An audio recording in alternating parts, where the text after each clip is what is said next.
రైతాంగం రుణం తీర్చుకోవాలని ఏకైక కోరిక తప్ప వేరే ఆలోచన లేదని మీ అందరికీ విజ్ఞప్తి చేస్తున్నా. ఇంకొక పక్కన కరెంటు విషయంలో పవర్ ఒక విషయం ఆలోచిస్తే ఒకప్పుడు కరెంట్ ఎప్పుడు వస్తుందో ఎప్పుడు పోతుందో తెలియని పరిస్థితి. నేను 95లో ముఖ్యమంత్రి అయ్యాను. అసెంబ్లీలో ప్రతిరోజు కరెంటు గురించి గొడవలే. ఒకసారి ముఖ్యమంత్రిగా నేనే అసెంబ్లీ వాయిదా వేసుకుని నేరుగా పొలాలు ఎండిపోతా ఉంటే పోయి చూసి వచ్చాను. అప్పుడు అనిపించింది ఇలాంటి దౌర్భాగ్యం మన దేశానికి ఏంటి, ఏం చేస్తే సమస్య పరిష్కారం అవుతుందని దేశంలోనే మొట్టమొదటిసారిగా పవర్ సెక్టర్ ప్రవేశపెట్టిన పార్టీ 98లో తెలుగుదేశం పార్టీ. దాంతో 2004కి పవర్ సర్ప్లస్కి వచ్చాం. కొంతమంది నన్ను అర్థం చేసుకోలేదు. ఆ రోజు కూడా అపోహలు సృష్టించారు. కానీ 2004లో అధికారం పోయింది. కానీ ఈ రాష్ట్రానికి శాశ్వతంగా పవర్ సమస్య పరిష్కారం చేసిన పార్టీ తెలుగుదేశం పార్టీ. 2004లో అధికారం వచ్చిన పార్టీ 10 ఏళ్ళు రాష్ట్రాన్ని పూర్తిగా నిర్వీర్యం చేశారు.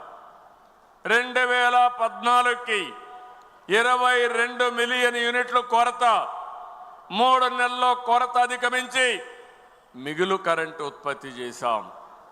సోలార్ విండ్ పైన ప్రాధాన్యత పెట్టాను. దాంతో ఖర్చు కూడా తగ్గే పరిస్థితి వచ్చింది. ఒక స్థాయిలో నేను ఒక స్టేట్మెంట్ ఇచ్చాను, ₹2కే సోలార్ వస్తుందని. అందరూ నన్ను ఎగతాళి చేశారు. ఈరోజు మీరు చూస్తే ₹2 కానీ 2.40-50 పైసలకు వచ్చే పరిస్థితి వస్తూ ఉంది. కానీ సోలార్ ప్యానెల్స్ దొరికితే ఇంకా చౌకగా వచ్చే అవకాశం వస్తుంది. అదే సమయంలో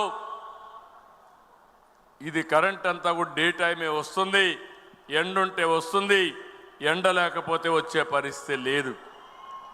మనం ఆ రోజన్నీ సెట్ చేశాం. కానీ మళ్ళీ 2019లో మనం ఓడిపోయిన తర్వాత మన మీద కక్షతో ఒప్పందాలను రద్దు చేసి చట్ట వ్యతిరేకంగా పనిచేసి కరెంటు తీసుకోకుండా 9,000 కోట్ల రూపాయలు కోర్టు ద్వారా ఆదేశాలు వస్తే మొట్టికాయలు వేస్తే 9,000 కోట్ల రూపాయలు పే చేశారు. ఉచితంగా వచ్చే కరెంటు వాడకుండా చేసి 9,000 కోట్ల రూపాయల నష్టపరిహారం కట్టే పరిస్థితికి వచ్చారు. 5 సంవత్సరాలు వీళ్ళు చేసిన పనికి 1,12,422 కోట్ల రూపాయలు బకాయిలు అయిపోయినాయి. 9 సార్లు కరెంటు ఛార్జీలు పెంచారు. 32,166 కోట్ల రూపాయలు పెంచారు. మళ్ళీ నేను 4వసారి ముఖ్యమంత్రి అయితే మళ్ళా యథాస్థితే. అయితే ఈరోజు నేను ఒకటే ఆలోచిస్తున్నాను, మళ్ళీ ఈ రాష్ట్రంలో ఏ మాత్రం కూడా కరెంటు కొరత లేకుండా చేయాలని, శాశ్వత పరిష్కారం తేవాలని ఈరోజు నేను కార్యక్రమాలు చేపట్టాను. ఆంధ్రప్రదేశ్ని క్లీన్ ఎనర్జీ, గ్రీన్ ఎనర్జీ హబ్గా తయారు చేస్తున్నాం. సోలార్కు ప్రాధాన్యత ఇచ్చాను, విండ్కు ప్రాధాన్యత ఇచ్చాం, పంపుడ్ ఎనర్జీ కూడా ప్రాధాన్యత ఇచ్చాం. 160 గిగావాట్లు కరెంటు ఉత్పత్తి చేయాలని లక్ష్యంగా పెట్టుకున్నాం. 10 లక్షల కోట్ల రూపాయలు పెట్టుబడులు వస్తాయి. దీనివల్ల 7,50,000 మందికి ఉద్యోగాలు వస్తాయి. ఇప్పటికే ఈ రంగంలో మీరు చూస్తే 6 లక్షల కోట్ల రూపాయల పెట్టుబడులు వచ్చాయి. 58 గిగావాట్ల కరెంటు, గ్రీన్ కరెంట్ వచ్చే పరిస్థితి వస్తూ ఉంది. ఎన్టీపీసీ కానీ, హీరో ఫ్యూచర్ కానీ, ఆస్థా గ్రీన్ కానీ, Ecoren, Tata power, Vedanta group, Reliance power, ACME, ReNew power, Evergreen లాంటివి చాలా వచ్చాయి. ఇవన్నీ మీరు చూస్తే రాయలసీమలో ఎక్కువ వస్తున్నాయి. ఇది ఒక గ్రీన్ ఎనర్జీ హబ్గా తయారవుతుంది. మనకు పోర్ట్లు ఉన్నాయి. ఏవైతే గ్రీన్ హైడ్రోజన్ కానీ, అమోనియా తయారు చేసి ప్రపంచానికి గ్రీన్ ఎనర్జీ సత్తా ఎక్స్పోర్ట్ చేసే సత్తా మనకుందని చెప్పి కూడా నేను మీకు తెలియజేస్తున్నా. ఒక పక్క బకాయిలు ఉన్నాయి. ఈరోజు ఒక్క విషయం రాష్ట్ర ప్రజలందరికీ విజ్ఞప్తి చేస్తున్నా.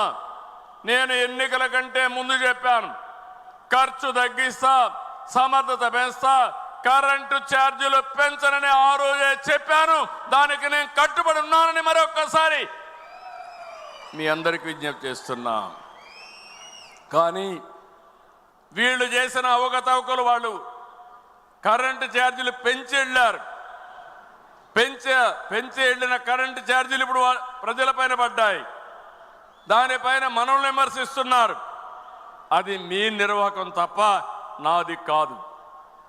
నేను వచ్చిన తర్వాత 2024 జూన్ 12 తర్వాత వాడిన కరెంటు ఛార్జీలు ఒక్క పైసా పెంచకుండా సమర్థత పెంచుతానని మరొక్కసారి విజ్ఞప్తి చేస్తున్నా. భవిష్యత్తులో కూడా ₹5.10 ఈరోజు 38 పైసలు దగ్గర ఆవరేజ్ ప్రొక్యూర్మెంట్ కాస్ట్ తగ్గించాం. రాబోయే ఈ సంవత్సరం 50 పైసలు తగ్గించాలని మళ్ళీ ఆలోచిస్తున్నా. రాబోయే సంవత్సరానికి ఎన్ని మార్గాలు ఉన్నాయో అన్ని ఆలోచిస్తున్నా. ఇక్కడ ఈ మహాసభలో ఉండే మిమ్మల్ని అందరినీ కోరుతున్నాను, ఏదైతే రూఫ్ టాప్ సోలార్ ప్రతి ఇంటి మీద కరెంటు పెట్టుకోవడం, మనం ఎస్సీలు ఎస్టీలు ఎవరైతే ఉన్నారో 200 యూనిట్లు తయారు చేయడానికి 2 కిలోవాట్ల పవర్ స్టేషన్ని ఉచితంగా వాళ్ళకి ఇస్తాం. ఒక్క పైసా వాళ్ళు పెట్టుకునే పనే లేదు. ఆ తర్వాత కరెంటు వాళ్ళు వాడుకొని మిగిలిస్తే